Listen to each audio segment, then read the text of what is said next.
पिंपरी चिंचवड महापालिकेची तिजोरी कशी लुटली जाते ना, त्याचा एक उत्तम नमुना आता समोर आलेला आहे. आता आजच्या वर्तमानपत्रामध्ये आलेल्या बातम्या पहिल्या तुम्हाला सांगतो मी, त्याच्यात नंतर तुमच्याशी बोलतो. 52 कोटी रुपयांचा दरोडा महापालिकेच्या तिजोरीवरती अधिकारी ठेकेदारांनी मिळून 52 कोटी रुपयांचा दरोडा टाकला, अशा आशयाच्या बातम्या आहेत. सकाळला बातमी आहेत 52 कोटींचा अपहार, म्हणजे सकाळच्या भाषेमध्ये अपहार, खरा की कथित बोगस उपसूचनांद्वारे नगरसेवकांच्या स्वाक्षऱ्यांचा हा आरोप. नंतर प्रभात मध्ये बातमी आहे पालिकेच्या तिजोरीवरती 52 कोटींचा दरोडा, मुख्य लेखा व वित्त अधिकारी ठेकेदारांचे संगनमत, स्थायी समिती सभापतींचा गंभीर आरोप. तिसरी पुढारीची बातमी आहे पालिका तिजोरीवर अधिकारी ठेकेदारांचा डल्ला, बोगस उपसूचनांद्वारे 52 कोटी बिलांची ठेकेदारांना वाटप, लेखा विभागाचा आर्थिक गैरकारभार, फौजदारी दाखल करण्याची स्थायी समिती अध्यक्षांची मागणी. लोकमतला बातमी आहे उपसूचना दाखवून काढली 52 कोटींची बोगस बुले, सह्या नगरसेवकांच्या पण कल्पना नाही, म्हणजे लेखा त्या विभागाच्या अधिकाऱ्यांनाही त्याची कल्पना नाही. हा मुद्दा फार इंटरेस्टिंग आहे, तो यासाठी की कशा प्रकारे तिजोरी लुटले जाते त्याचा हा नमुना आहे. 31 मार्च आर्थिक वर्षाचं जे अखेर असती, आर्थिक वर्ष संपतं त्यावेळेस उरलेली बिलं सगळी पटापट काढण्यासाठी घाई असते महापालिकेमध्ये. तर शेवटच्या दिवशी फार मोठ्या प्रमाणावरती पैशाचा अपहार होतो. हा पिंपरी चिंचवडचाच नाही, राज्यातल्या सगळ्यात महापालिकांचा तो अनुभव आहे. अशाच प्रकारचा हा प्रकार आहे. इथं 52 कोटी रुपयांची बिलं, साधारण 70 कामांची काहीतरी बिलं आहेत, ती 30 मार्चला दिली गेली, परस्पर दिली गेली. कशी दिली गेली त्याची इंटरेस्टिंग स्टोरी आहे ती. म्हणजे हे स्वतः दस्तूर खुद्द ज्यांच्या हातात तिजोरीच्या चाव्या आहेत ते भाजप शासित या महापालिकेतील स्थायी समितीचे अध्यक्ष अभिषेक बारणे यांनी काल पत्रकारांशी बोलताना केलेले आरोप, आणि त्यातून हे सगळं उघड झालेलं आहे. प्रकरण काय आहे त्याच्यामध्ये महापालिकेच्या ज्या ठेकेदारांची बिलं थकलेली आहेत ते 31 मार्च अखेर द्यायची झालेल्या कामांची, तर ती बिलं देण्यासाठी प्रोसेस आहे की त्या संदर्भामध्ये पैसे महापालिकेच्या त्या कामाचे पैसे जर त्या खात्यात नसतील, त्या विभागाच्या नावावरती हेड म्हणतात, अकाउंट हेडला नसतील तर दुसऱ्या विभागातून ते वर्ग करायचे असतात. तर ते वर्ग करण्यासाठी उपसूचना द्यावी लागते. ती उपसूचना पहिली स्थायी समितीमध्ये मंजूर व्हायला लागते, मग सर्वसाधारण सभेत मंजूर व्हायला लागते, नंतर ती फायनल लेखा विभागाकडून पैसे दिले जातात.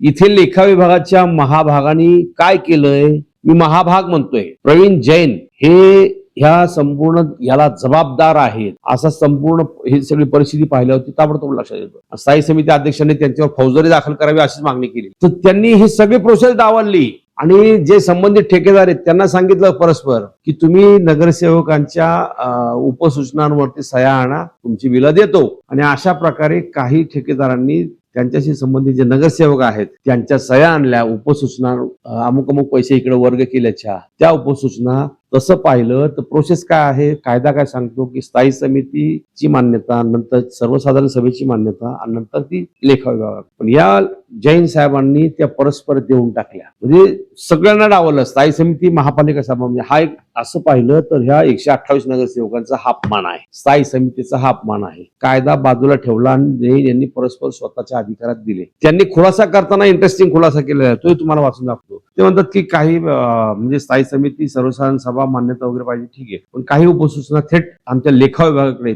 येतातच कशा, हा पहिला प्रश्न आहे. तसं पाहिलं तर तुम्ही कायद्याचं पालन करूनच हे पैसे दिले पाहिजे होते, पण तुम्ही तसं केलेलं नाहीये. यातली जी 70% बिलं ही ती वाढीव खर्चाची आहेत. म्हणजे एखादी निविदा 100 कोटीची असेल तर वाढीव खर्च, त्याच्यामध्ये वाढीव खर्च धरून ते 20%, 30%, 40% एक्सेलेशन ज्याला म्हणतात, एक्सेलेशन कॉस्ट तो क्लॉज आहे, त्याच्या अंतर्गत जी पैसे वाढतात त्याची बिलं आहेत सगळी ही परस्पर. म्हणजे हे 52 कोटी रुपयाचा सरळ सरळ दरोडा आहे. म्हणजे आलेल्या बातम्या खोट्या नाहीत. जैन साहेब आणि जैन उलट अभिषेक बारणे यांच्यावरतीच म्हणतात की अभिषेक बारणे असा का आरोप करतात, त्यांच्या या आरोपामागचा, त्यांच्या बोलण्यामागचा हेतू समोर. प्रवीण जैन यांचा युक्तिवाद काय आहे, काही उपसूचना नगरसचिवांच्या ऐवजी थेट लेखा विभागाकडे येतात, त्या आम्ही तिकडे पाठवतो. मुळात येतातच कशा, प्रोसेस काय आहे, पद्धत काय आहे. म्हणजे महापालिका सर्वसाधारण सभा ही या शहराचं नाक असते. या शहरातले कुठलाही निर्णय हा महापालिका सभेत त्यांच्या विषयपत्रावर येतो, विषयपत्राद्वारे नंतर तो मंजूर होतो, नंतर पुढची प्रोसेस. इथे या उपसूचना सरळ सरळ घुसडल्यात, म्हणजे महापालिकेच्या 128 नगरसेवकांचा हा अपमान आहे. ज्या नगरसेवकांच्या ज्यांनी सह्या केल्यात त्यांची तर ती गंभीर चूक आहेच आहे, परंतु अशा प्रकारे उपसूचना घुसळल्या जातात, ज्या स्थायी समितीमध्ये चर्चेला येत नाही, महापालिका सभेतही चर्चेला येत नाही, जे विषय चर्चेला नसतात ते विषय खरं तर ग्राह्य धरलेच नाही पाहिजे, उपसूचना ह्या ग्राह्य धरल्याच नाही पाहिजे. अशा प्रकारे याला नगर सचिव विभाग हा सुद्धा तितकाच जबाबदार राहतो. नगर सचिव विभागाने अशा प्रकारे दबावाखाली उपसूचना घुसडण्याचा हा जो प्रकार आहे हा बंद केला पाहिजे. आणि अशा लेखा विभागाचे जे प्रमुख आहेत प्रवीण जैन यांनी अशा प्रकारे राजकारण करून गेले 4 वर्ष महापालिकेची तिजोरी खाली केली आहे. म्हणजे आपण शेखर सिंह यांनी तर 100% ते मुख्य त्यातले सूत्रधार आहेत. अलिबाबा 40 चोर हे जे आरोप करतो ना त्यातला हा प्रकार आहे सगळा. म्हणजे शेखर सिंग यांचे प्रवीण जैन यांनी मागे 8 सप्टेंबर 2025 ला एक रिपोर्ट आयुक्तांना दिलेला आहे. साधारण 8-10 पानांचा अहवाल आयुक्तांना दिलेला आहे. तो फार इंटरेस्टिंग आहे. तो आरटीआय खाली सर्व कार्यकर्त्यांनी मागून घेतला पाहिजे. आणि त्या रिपोर्टमध्ये स्पष्ट म्हटलंय महापालिकेची आर्थिक परिस्थिती खालावली वगैरे वगैरे वगैरे, त्यामुळे बचत पैसे खर्च करताना 4 वेळा विचार केला पाहिजे, अनावश्यक खर्च, वाढीव खर्च ह्याला प्रतिबंध घातला पाहिजे वगैरे वगैरे. आणि त्याच्यानंतर 7 ऑक्टोबरला महापालिका आयुक्त शेखर सिंग यांची बदली झाली आणि त्या आयुक्तांनी जवळपास 4,500 कोटींची कामं त्याच्यामध्ये त्याला प्रशासकीय मान्यता दिली. जैन यांनी वास्तविक त्याला रिजेक्ट केलं पाहिजे. त्याची खरी ह्या सगळ्या प्रकरणाची चौकशी झाली पाहिजे. म्हणून म्हटलं प्रवीण जैन यांच्या 4 वर्षाच्या कारभाराची चौकशी झाली. म्हणजे हे सगळं जर प्रकरण पाहिलं तर फार गंभीर आहे. इतकंच नाही, या महापालिकेच्या अजूनही 4,500-5 हजार कोटींच्या ठेवी बँकांमध्ये, या ठेवी त्यांच्या मुदत संपली तर त्या ठेवी रिन्युअल करायची की तिथून काढून दुसऱ्या बँकेत ठेवायची हा अधिकार स्थायी समितीचा असतो. या जैन महाशयांनी परस्पर बँक ऑफ बडोदातल्या ठेवी ह्या दुसऱ्या बँकेत वर्ग केल्यात. म्हणजे स्थायी समिती अध्यक्ष त्यांचे 16 सदस्य तुमची गरजच नाही अशा प्रकारचा कारभार जर प्रशासक करत असतील, इतके मुजोर प्रशासक होत असतील तर त्यांच्यावरती कारवाई झाली पाहिजे. प्रवीण जैन यांच्या संपूर्ण कारभाराची सखोल चौकशी झाली पाहिजे. ते जॉईन झाल्यापासून तर आतापर्यंत त्यांनी जे जे निर्णय घेतलेले आहेत त्या सगळ्या कारभाराची चौकशी झाली पाहिजे. म्हणजे हे यातले जे आरोप पाहिले, अभिषेक बारणे यांनी पुढच्या बातमीमध्ये काय म्हटलेलं आहे, महापालिकेच्या तिजोरीत आर्थिक ताण असल्याचे भासवणाऱ्या प्रवीण जैन यांनी चक्क बँक ऑफ बडोदा मधून मुदत ठेवी काढून घेतल्या, त्याबाबत नियमानुसार प्रक्रिया न राबवता परस्पर त्या मोडून दुसऱ्या बँकेत वळवल्या.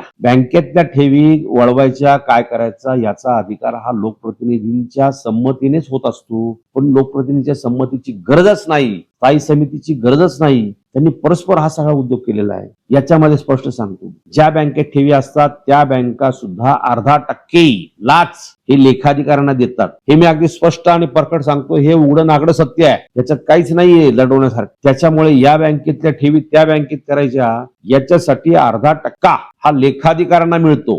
ते काय हे काळे धंदे जे चालतात हे काय अधिकृत ऑन रेकॉर्ड नाही, हे सगळे मागचे धंदे चालतात. ते परस्पर एखाद्या लोन प्रकरण मंजूर करतात, हे पैसे कॅश नाही, परस्पर एखाद्या लोन प्रकरण मंजूर करतात, ते बॅड डेट मध्ये दाखवतात, म्हणजे पैसे त्यांचे त्यांना लाच मिळून जातात. हे अशा प्रकारे मुदत ठेवी काढून घेतल्या, त्याबाबत नियमानुसार प्रक्रिया न राबवता परस्पर त्या मोडून दुसऱ्या बँकेत वळवल्या आहेत. महापालिकेचे कामकाज पूर्वी बँक ऑफ बडोदा बँकेमार्फत सुरू होते, ते बंद करून दुसऱ्या बँकेकडे वळवण्यात आले. त्या बँकेत ठेवी ठेवण्याबाबत बिल्डिंगला आमंत्रित केले गेले नाही, स्थायी समितीला आमंत्रित केले गेले नाही. अशा प्रकारे प्रवीण जैन हे मनमानी कारभार करत आहेत, असा आरोप स्थायी समिती अध्यक्ष अभिषेक बारणे यांनी केला. जैन त्याच्यावर खुलासा काय करतात, जैन हे त्या सगळ्या ह्या 52 कोटीच्या लुटीवरती खुलासा मानतात. वास्तविक नगरसेवकांनी जी उपसूचना दिल्यात त्याच्यावरती त्यांच्या सह्या आहेत. त्या सह्या आम्ही पडताळून पाहिल्यानंतर आम्ही हा 52 कोटी रुपये दिलेले आहेत. जैन साहेब, तुम्ही 8 सप्टेंबरला जो अहवाल महापालिका आयुक्त शेखर सिंग यांना दिला होता त्याच्यामध्ये काय काय म्हटलं त्या एकेका मुद्द्याचा मी खुलासा करणार आहे. त्यासाठी स्वतंत्र व्हिडिओ करणार आहे. मला तो अहवाल फक्त मिळत नाहीये.